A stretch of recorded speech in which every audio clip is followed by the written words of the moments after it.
Hi! Another day, another discussion. Kung kayo po ay TikTok shop seller, ang video na to ay para sa inyo. Welcome to Tating Discussion kung saan dinidiscuss natin ang ilan sa mga tax filing concerns and other accounting related concerns. Tara, pag-usapan natin ang topic na to. For today's video, ang focus po muna ng discussion natin ay para sa mga TikTok shop online seller na VAT registered. Nakikita niyo po sa inyong screen ang sample ng ating generated report na dinownload natin gamit yung mga TikTok shop seller account. Dito po sa ating left side ay yung mga chart of account na ginamit ni TikTok shop para i-present yung kanilang report. And dito naman po sa right side is yung mga amount na katumbas na mga chart of account na nasa kaliwa. Simulan natin. As you can see sa ating report, ang magiging gross sales natin dito ay yung subtotal before discount. Yung amount na 121,684. Ang sales returns naman natin or yung binalik sa inyo ng inyong customer is yung refund subtotal before seller discount na 548. Para makuha natin yung net sales, ang ating subtotal before discount o yung gross sales natin na 121,684 ay ilales natin doon sa refund amount o yung sales return natin na 548 pesos. Ang magiging net sales na ngayon ay yung 121,136 na nakalagay as your total revenue.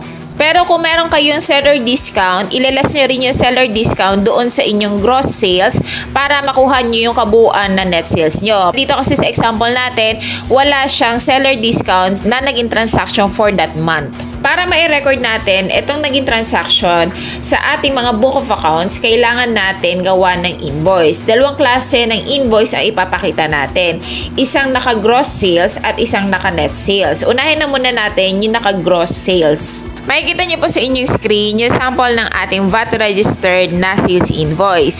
Sa sold to, ang nilagay ko po dyan ay ByteDance Philippines Inc. kasi ito po yung business name mismo ni TikTok. Makikita niyo yung mga business name or business details na mga e-commerce platform gamit po yung mga generated electronic invoices or electronic receipts na pwede nyo makuha sa inyong mga TikTok seller account. Dito naman sa bandang gitna ng ating sales invoice, kailangan lagay natin yung quantity, unit, particles o kung ano yung item sa binili niya, unit price and amount.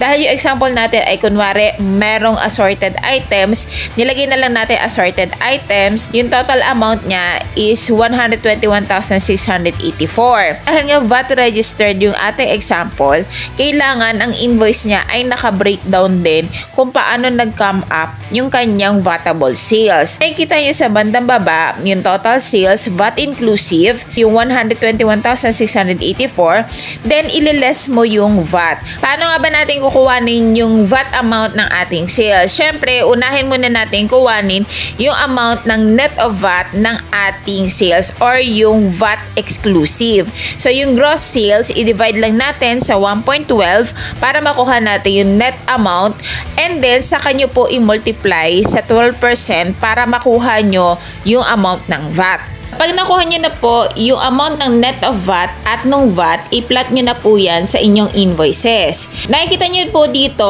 sa net of VAT nag-less ng withholding tax. Para makuha mo kasi yung withholding tax, dapat ang tax base mo doon is laging net of VAT. Yung withholding tax na 152.71 dito sa naka-flash na example ay based doon sa TikTok generated report natin na settled detailed withholding tax. Ngayon kung mapapasin nyo parang may mali doon sa computation nila. Regardless kung may mali yun, kung magkano lang talaga yung ni-report ni e-commerce mo sa iyong withholding tax, yun lang din yung iyong i-claim sa ITR mo at i-record mo sa iyong book of accounts. I-reflect mo lang siya kasi yan lang din naman yung amount na pwede mong i-claim sa iyong ITR dahil yan din yung remitted ng iyong e-commerce under your TIN. After that, i-add nyo na po yung 12% VAT na nakuha natin kanina na 13,037.57 para makuha nyo naman yung amount ng due na babayaran dito sa invoice na to. Dito naman sa lower left side ng ating invoice, makikita nyo yung vatable sales. Ang vatable sales dyan na tinutukoy is yung net of VAT or yung VAT exclusive. Then yung VAT na 12%, i-breakdown nyo lang din po doon sa VAT amount. Yung VAT exempt sales at zero rated sales, dahil ang example natin ay vatable na taxpayer, is 00 nyo lang po yan. Magsaseparate na lang po tayo ng video para sa discussion na mga nag-avail ng VAT exemption at ng zero rated na sales. Dahil meron na tayong example ng isang invoice na naka-gross sales, ito naman po yung example ng invoice na naka-net sales. Pag sinabi natin net sales, naka-less na po yung mga refunds and yung seller discount. So makikita nyo po, 121,136 na ini-reflect natin. And then, as usual, dito sa baba ng ating invoices, i-breakdown lang natin yung details ng ating sales kung paano siya nag-come up sa vatable sales. Abalik po tayo dito sa ating generated report. Yung nakikita nyo po na transaction fee and TikTok Shop commission fee ay kailangan nyo pong i-record sa inyong books kasi party ito ng inyong naging transaction or party ng inyong expenses. Ngayon, tulad ng ruling natin, kailangan meron tayong valid document para mag-record ng mga expenses at i-claim ito sa VAT at saka sa ITR. Kuha na natin yung sum up ng transaction fee at ng commission fee.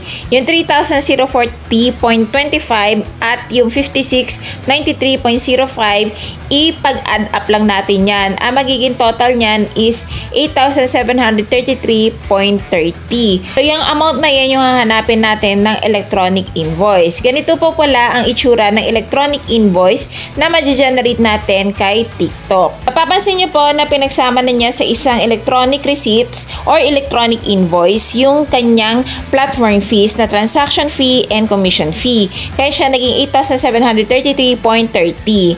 At dito naman po sa lower part, left side din ng ating electronic invoice ay naka-breakdown yung vatable sales nila from platform fees at yung VAT. Ibig sabihin po, ito pong dalawang platform fees na to ay vatable. Kung kayo po ay VAT registered online seller, pwede nyo po itong gamitin pambawas ng inyong mga VAT payables. At kung i-record po natin to sa ating book of accounts, ang pag-recognize natin, ang gagamitin nating details ay itong nasang left side lower part ng ating electronic invoices, which is yung naka-net of VAT. Laging recognition natin is net of VAT kasi yung 12% VAT ay technically pera na ni BIR yon, hindi yung pera ni supplier or pera ng mga taxpayer. Pupunta na po tayo ngayon sa pag-record ng ating TikTok transaction. Kung napanood nyo po yung previous discussion ko regarding sa mga online seller ni Shopee, same approach lang din po kung paano nila ni-record yung kanilang transaction. At may nagkaiba lang po kasi nito, magkaiba lang sila ng e-commerce platform. Pero yung approach kung paano magre-record ng kanilang transaction ay parehas lamang. Pwede nyo pong i-pause itong video para ma-browse nyo pong maigi kung paano natin ni-record in detail yung ating transaction based doon sa generated report natin. And that's it. Sa susunod na upload naman natin, magdidiscuss tayo kapag non-VAT registered naman ang ating TikTok online seller. Pwede nyo po akong i-follow sa aking TikTok account na makikita nyo pong link sa aking bio. Nagdidiscuss din po ako doon ng mga tax concerns and accounting concerns. So, see you!